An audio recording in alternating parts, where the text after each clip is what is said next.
Asia is a very complex and dynamic continent, of course. So regulations can vary wildly from country to country and also develop at a very fast pace.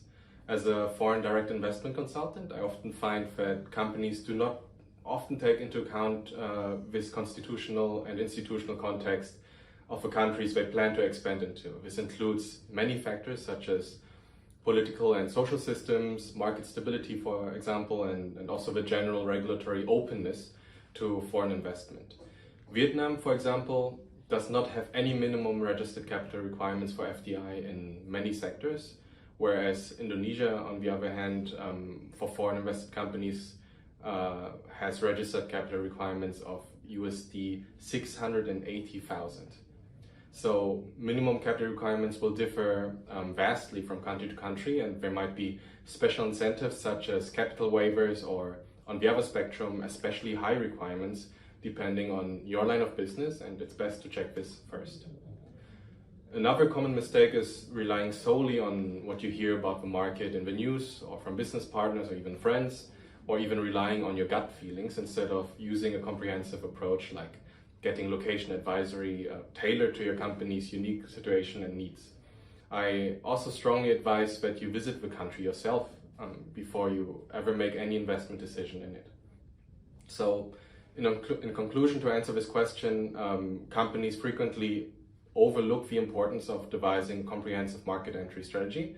And this includes doing your due diligence on a location, as well as other things like distinguishing yourself from global competitors, modifying your products and processes to tailor them to the local market, and engaging in activities such as local business development or international trade exhibitions.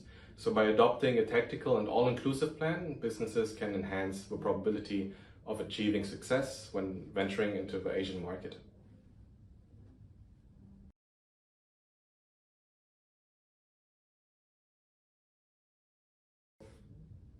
There are plenty of questions that foreign investors should ask themselves prior to entering a new market. So as mentioned earlier, the level of market openness for foreign investment and also ownership in your specific industry may vary, and it differs naturally really from country to country.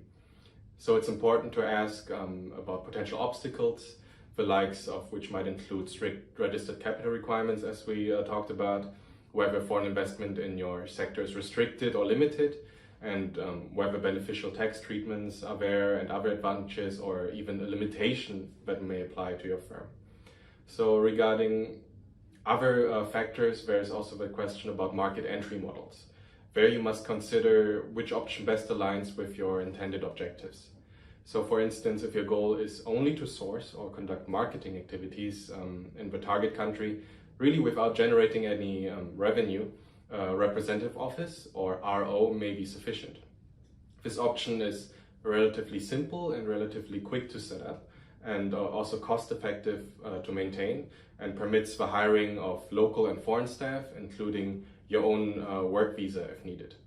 However, if you plan to invoice locally and profit from the market, other market entry options need to be explored, such as joint ventures or wholly owned subsidiaries. Going hand in hand with that are also other considerations, such as, of course, the ease of opening corporate bank accounts for your then established entity, which, for example, can be quite tricky in Singapore and Hong Kong and easier in other Asian markets. There may also be quotas on how many foreign employees you are permitted to hire. In China and Vietnam, for instance, there are technically no such quotas, but for Indonesia, you would need to hire 10 Indonesian employees for every 1 foreign staff. In Thailand, that ratio is 1 expat to 50 locals. Exceptions, of course, apply and can be explored in more detail. Lastly, you should ask yourself what your strategic goals are for entering a particular country. We generally recommend against entering a new market solely due to tax incentives or reduced labor costs. These factors are often temporary, and given today's unpredictable business climate, it's crucial to consider more strategic reasons for market entry. For instance, you may want to access India's vast consumer base or leverage Vietnam's extensive network of free trade agreements, which will then facilitate selling to the US, China, Europe, and other countries with really minimal tariffs. Alternatively, Singapore's exceptional business environment and also strategic location along the Malacca Strait which connects 1/3 of global shipping routes, may be appealing to your business. So in conclusion, there are really many questions and considerations you and your company need to ask prior to entering the market. So preparation is really key. Once you've done your preparation, you'll be in a much better position to communicate your needs to a local advisor, and this will help you to get the most out of their expertise and advice.